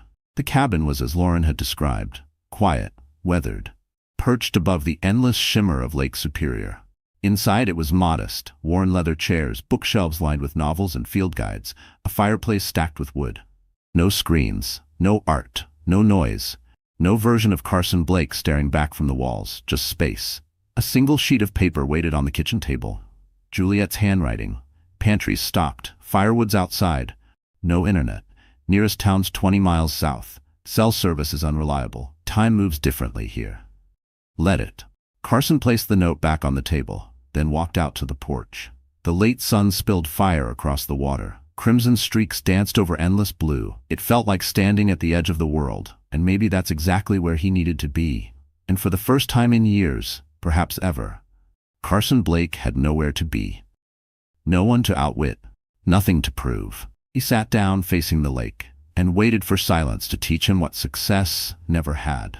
That night, the silence pressed in. After building a fire in the stone hearth, Carson finally opened the envelope Julian Cross had given him. Inside was a dossier, an exposé of James Canwell's 15-year vendetta. But more than that, it was a mirror.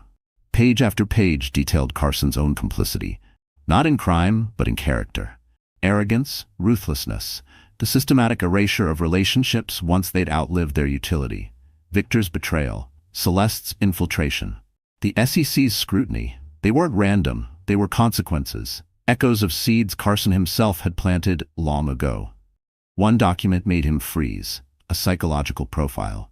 Canwell had commissioned it in the early days of his campaign. It described Carson as pathologically driven by external validation, emotionally detached, vulnerable to manipulation through his own sense of superiority. He read the lines again and again. Each time, the words burrowed deeper. This wasn't just a summary of his professional persona. It was a dissection of his self, the habits of mind, the blind spots, the compulsions that had brought him wealth and ruin. Carson set the papers down, then reached for Richard Blake's journal. He flipped to a random entry, dated 17 years earlier. Had dinner with Carson Blake tonight. Brilliant young man. Extraordinary mind for markets. But I worry about the hunger. He sees the chessboard but not the players. I remember that ambition before Catherine and Lauren taught me what really matters. Maybe mentoring him will give him what I never had. There's goodness in him. I saw it when he talked about building something enduring. The question is whether that goodness will survive his ascent or be sacrificed to it. Carson closed the journal. A tightness spread through his chest. Grief, guilt, maybe even gratitude. Richard had seen him, all of him, and still believed. The days that followed unfolded with monastic simplicity.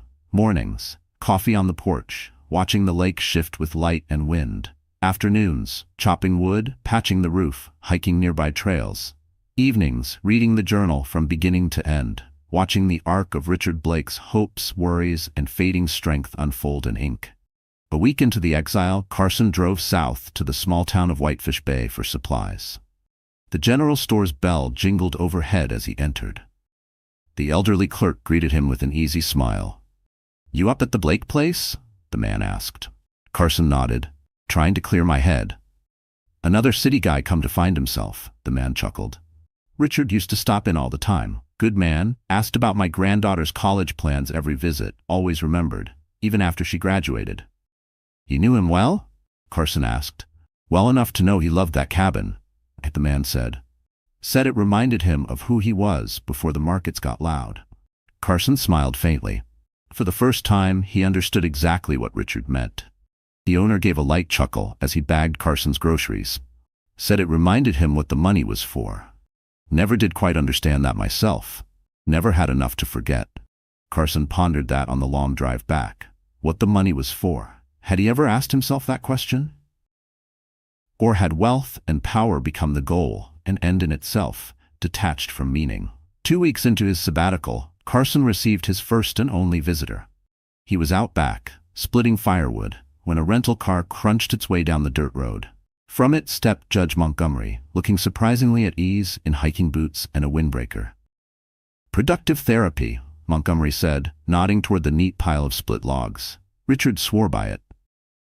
Carson set the axe down and wiped his brow. "Didn't expect visitors." "Lauren doesn't know I'm here," Montgomery assured him. "This is just between us."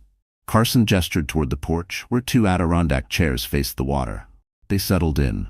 Montgomery pulled a small flask from his jacket. 15-year-old Scotch, he said, offering it. Felt appropriate.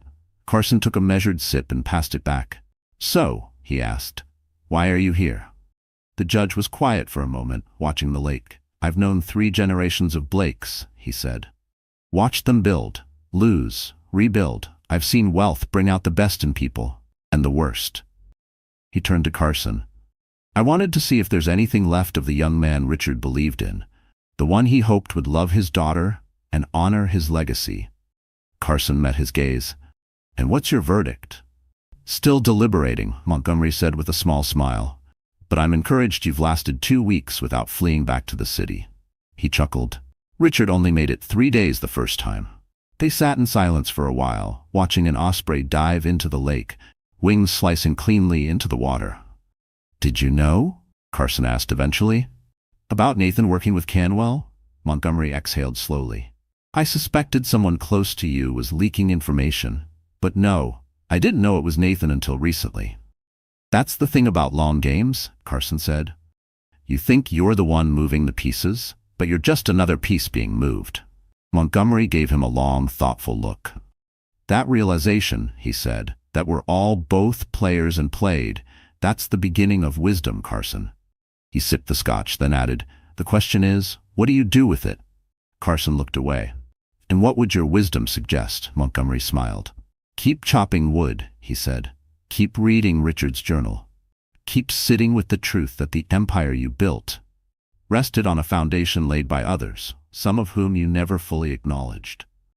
He stood, but before leaving he paused beside Carson's chair. For what it's worth, he said softly, I think Richard would be glad to see you here. Carson looked up sharply. Why? He believed in redemption more than punishment, Montgomery replied. That's why he made sure this place would come back to you. Carson blinked. What do you mean? The cabin, Montgomery said. Richard left it to Lauren. But with instructions, if you ever came to a place of real reckoning, real change, she was to pass it on to you. He called it his investment in your humanity, Montgomery had said before leaving. The one asset he believed would yield returns after every other had been exhausted. Carson sat in stillness long after the judge departed. This wasn't just property he had inherited. It was faith, a belief in the man he could become, held by someone who had seen his worst and still chosen to hope. In the weeks that followed, Carson returned to Richard's journal, reading with new eyes, finding entries he'd overlooked in the beginning. One passage, written during Richard's final months, struck him hardest. Carson believes my illness clouds my judgment on the Anderson deal. Perhaps it does, but not in the way he thinks. Facing mortality clarifies priorities with brutal efficiency. I can no longer justify sacrificing what matters for marginal financial gain. He sees my insistence on preserving jobs as sentimentality. He cannot yet grasp that the balance sheet of a life well lived includes assets that never appear in quarterly reports. I pray before it's too late he'll learn what took me too long to see. Success without integrity is merely achievement. And achievement without purpose is hollow. The words carved deep. They forced Carson to reckon, not just with what he had done, but who he had become. In silence, away from the noise and applause, he began to unravel it all.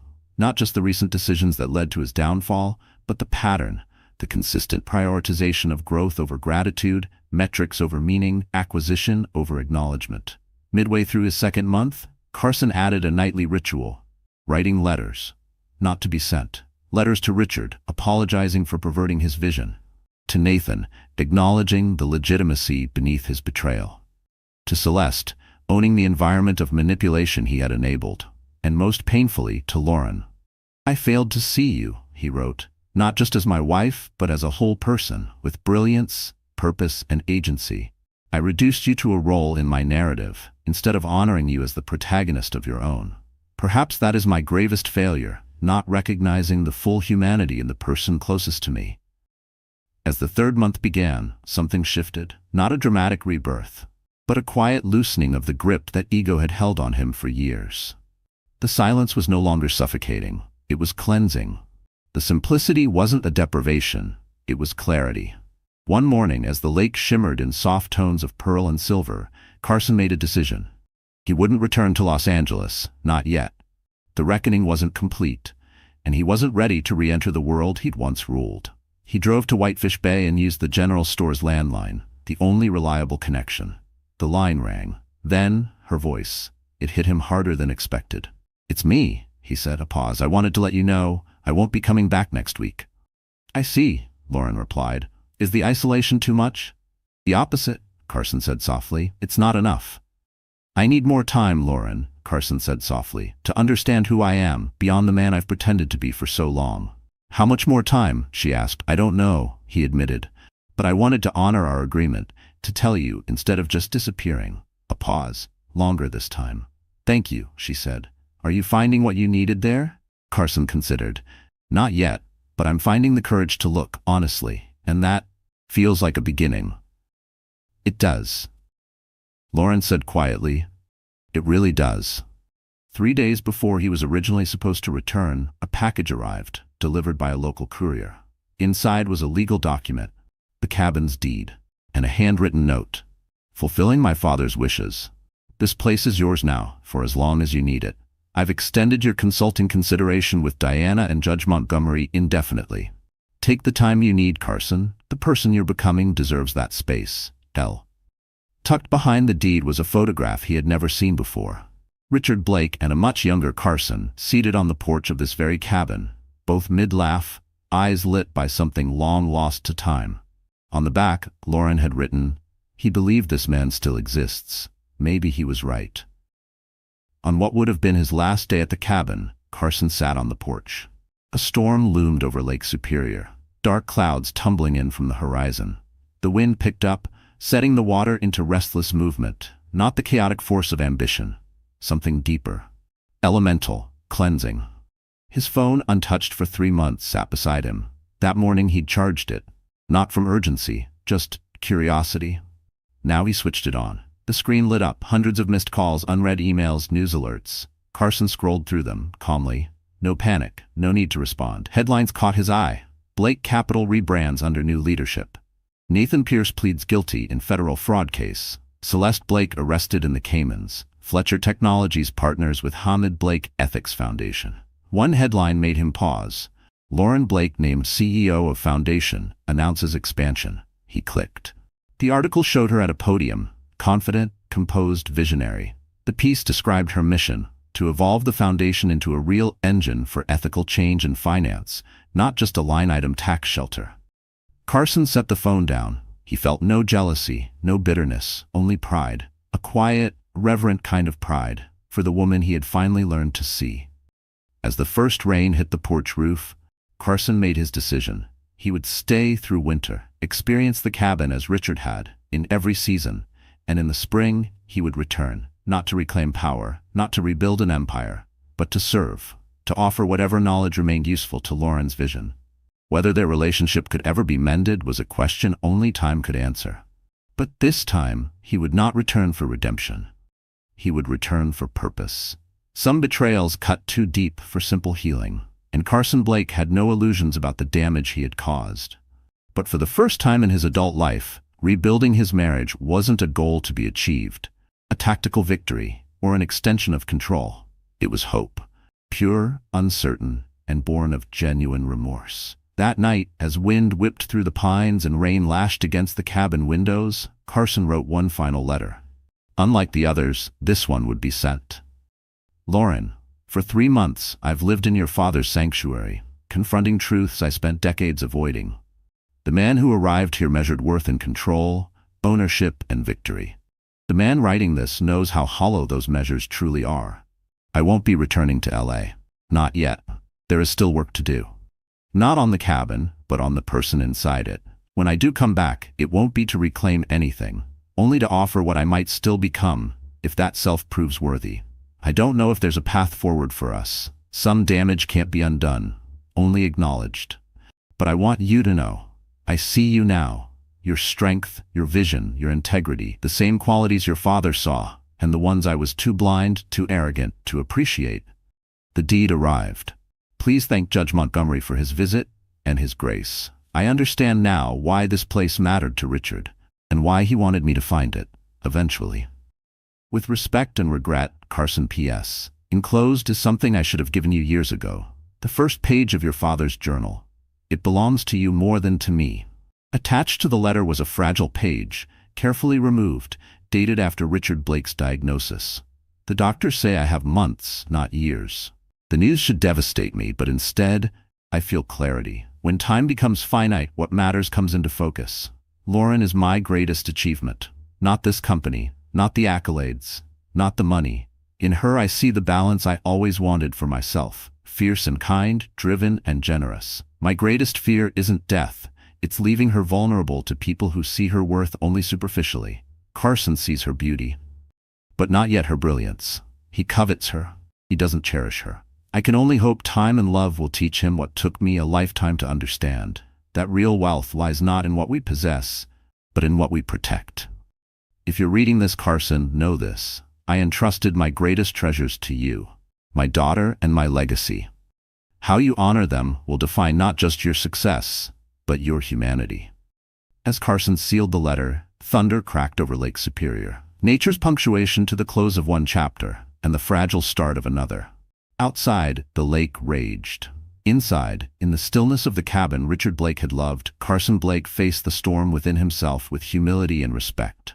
The empire he once ruled was gone, but from its ruins something quieter and truer might rise.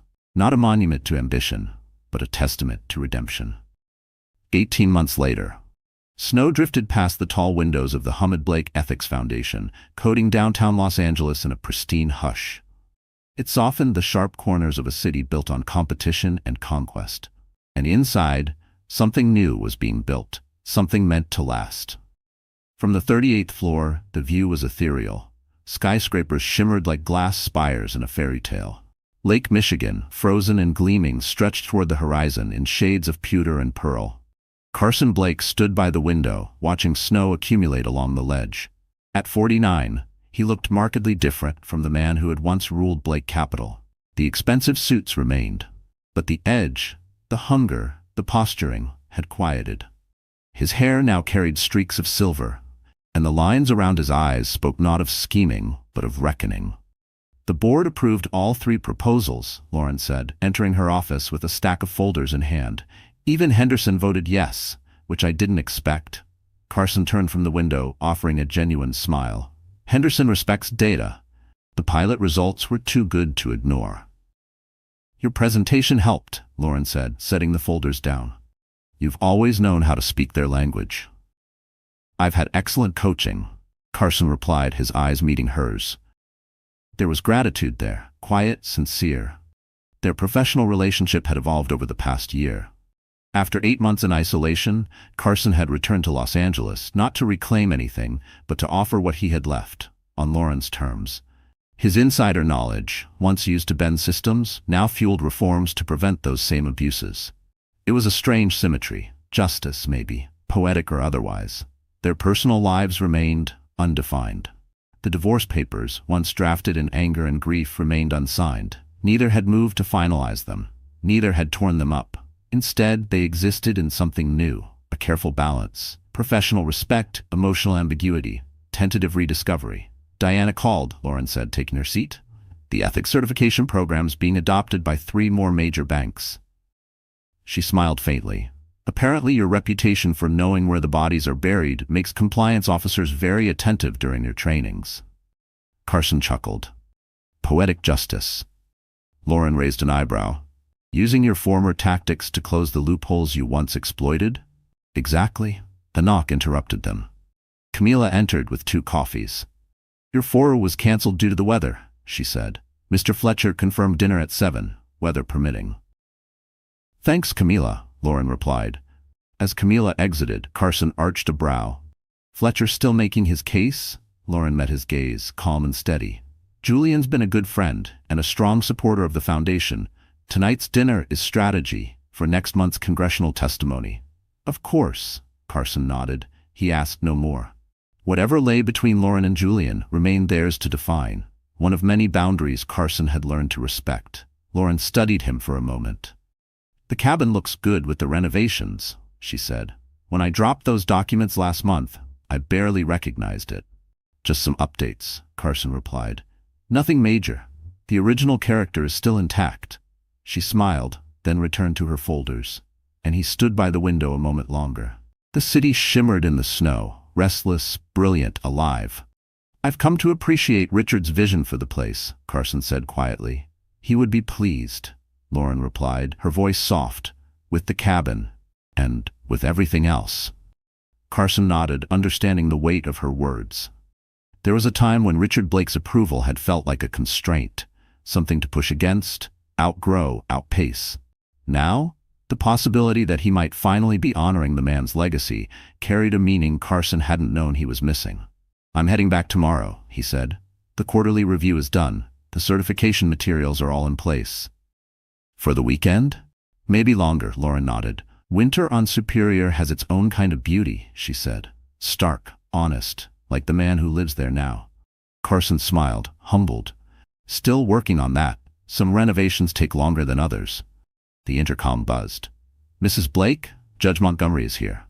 "Send him in," Lauren replied. The door opened to reveal Harold Montgomery, still vigorous at 78, his sharp eyes scanning the room like a man decades younger.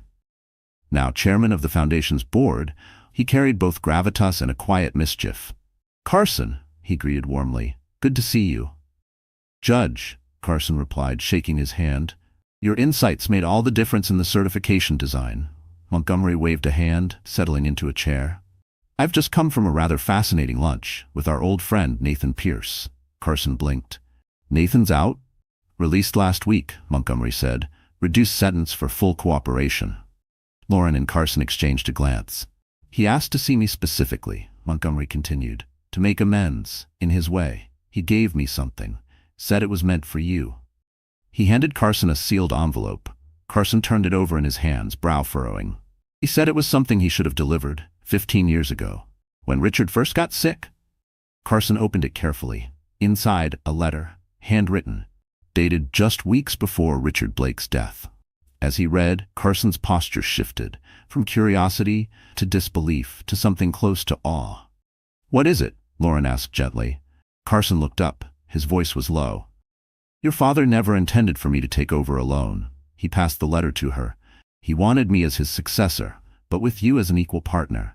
His plan was always for the two of us, together, innovation and ethics, drive and direction."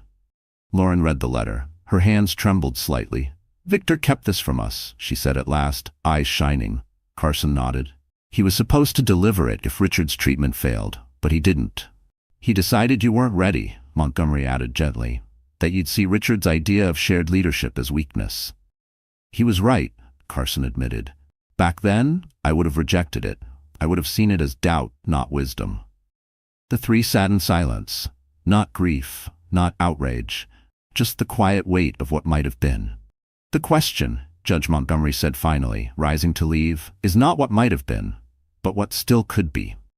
He crossed to the door, pausing briefly. "I'll leave you two to discuss that. Snow's getting heavier, and my driver gets nervous when the streets turn poetic." After the door shut behind him, Lauren and Carson stood by the tall windows, watching the snow transform the city into something softer, more forgiving. "Your father saw everything clearly," Carson said quietly. "What I could be at my best, and who I might become at my worst." "He also saw me," Lauren replied, "not just as his daughter, but as a counterbalance to your ambition." "A partnership," Carson said, turning fully toward her, "that neither of us was ready to understand." "And now?" she asked. "We've both changed," Lauren said. "I found strength I didn't know I had. And you," she looked at him, "you found humility you never thought you needed." She held up the letter. "Maybe that's why Nathan chose to share this now, not to rewrite the past, but to hint at a future." Carson met her gaze. "What kind of future do you see?" Her pause was thoughtful, deliberate. "One where we honor what your ambition built, and what my principles protected, where neither of us stands in the other's shadow." Carson nodded slowly. "Equal partners. In whatever capacity we decide," Lauren added, leaving the door open but unforced. "Undefined. Real." As evening fell, they worked side by side, occasional conversation, comfortable silence. Not the driven rhythm of former power plays, something simpler. Mutual respect, hard-won, unexpected. When Lauren finally gathered her things for dinner with Julian, she paused at the door. "Let me know when you're back from the cabin." "Of course," Carson said. Then gently, "And Lauren, thank you." "For what?" "For seeing what might still be salvaged, when all I could see was what was lost." After she left, Carson remained at the window. Outside, the city fell under snow, each flake erasing sharp edges. The skyline was still there, but it looked different now, like him, recognizable, but altered. On his desk sat the unsigned divorce papers, untouched for nearly 2 years. Beside them, Richard's letter. A vision of partnership buried too long, its timing lost, its potential rediscovered. Carson shrugged into his coat and gathered his briefcase. Tomorrow, he would return to the cabin on Lake Superior, Richard's cabin, now his, to face another winter, to keep learning. And when spring came, maybe something else would emerge, not just from the melting snow, but between two people who had lost and found themselves in the ruins of ambition. Outside, Los Angeles carried on beneath the snowfall, oblivious to reckonings of the heart. And in that indifference lay the clearest truth. True worth was never in what we built, but in how we endured, and who we became when it all came crashing down. Dear friend, hey, if you're still here with me, thank you. Stories like Carson's aren't just fiction. They reflect parts of our own lives, don't they? That moment when everything you thought defined you suddenly falls apart. When the titles, the successes, the applause, all go quiet, and you're left asking, who am I really? Carson's story reminds us that sometimes the fall is where the real journey begins. The Stoics taught us that we don't control what happens, only how we choose to face it. And that's powerful. Because even in the wreckage, there's room to rebuild. Not the old version of yourself, but someone wiser, more grounded, more you. So if you've ever felt like you were starting over, or like everything was slipping through your fingers, please know, you're not alone. And maybe, just maybe, this is where something better begins. Because true value isn't in what we build, it's in who we become when the building breaks down. If this story moved you, I'd be so grateful if you'd like the video, share it with someone who might need it, and subscribe to the channel. There's more to come, and I'd love for you to be here for it.